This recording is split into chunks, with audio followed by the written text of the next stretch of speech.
Okay, Assalamualaikum warahmatullahi wabarakatuh dan salam sejahtera.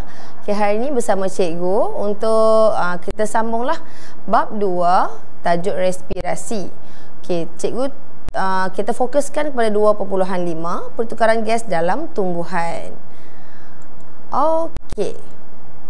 Objektif pembelajaran kita ialah menerangkan mekanisme pertukaran gas dalam tumbuhan. Pertukaran gas dalam tumbuhan ni ada dia punya step dia nah.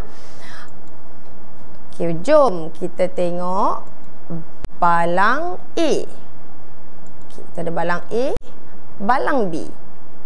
Perhatikan sekejap. Tak susah pun kan?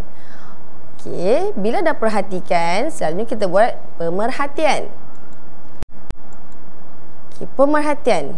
Dalam balang mana agaknya lebih banyak gas oksigen pada waktu siang?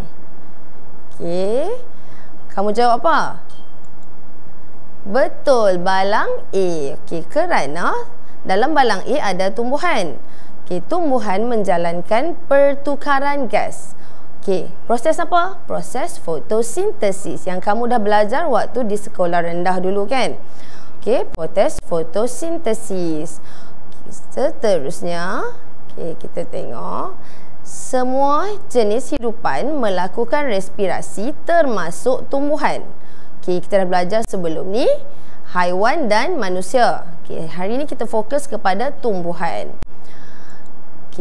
Semasa respirasi, tumbuhan mengambil oksigen. Dia mengambil oksigen dan membebaskan gas karbon dioksida. Tumbuhan membebaskan karbon dioksida ke persekitaran. So pertukaran gas dah berlaku dah ni. Dia ambil oksigen, buang karbon dioksida.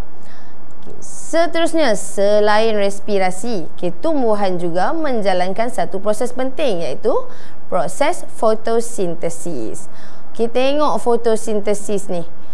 Tumbuhan dengan kehadiran cahaya matahari, dia mengambil gas karbon dioksida. Kehadiran air, dia membebaskan gas oksigen. Dia bebaskan gas oksigen. Tengok maksudnya di sini tumbuhan menjalankan respirasi dan fotosintesis. Untuk manusia dan haiwan hanya respirasi sahaja. Seterusnya, cikgu nak tanya, kat mana pertukaran gas berlaku dekat tumbuhan ni? Daun ke? Batang?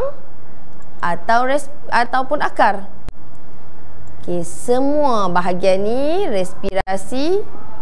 pertukaran gas berlaku pada daun, batang dan akar. Yang paling banyak pada daun lah nah, sebab dekat daun ni ada stoma. Pada rajah ini ditunjukkan tumbuhan pada waktu malam. Sewaktu malam tiada matahari, maka fotosintesis dia jadi minimum. Jadi paling sikit. Dia hanya menjalankan respirasi. Ambil oksigen, buang karbon dioksida. Waktu siang ada matahari, dia ambil karbon dioksida, oksigen ambil lah untuk sedikit respirasi kan. Dan dia bebaskan gas oksigen dan sedikit karbon dioksida. Faham tak gini? Maksudnya malam hanya respirasi sahaja. Waktu siang dua-dua tumbuhan buat respirasi dan fotosintesis. Kalau dah faham, jom kita uji minda kamu. Gas apakah yang dibebaskan oleh tumbuhan pada waktu malam semasa respirasi? Boleh try imbas kembali yang kamu dah belajar tadi kan? Oksigen, hidrogen, karbon dioksida atau nitrogen? Jawapannya ialah C, gas karbon dioksida. Hari ini kamu dah belajar sistem respirasi dengan fotosintesis untuk pertukaran gas dalam tumbuhan.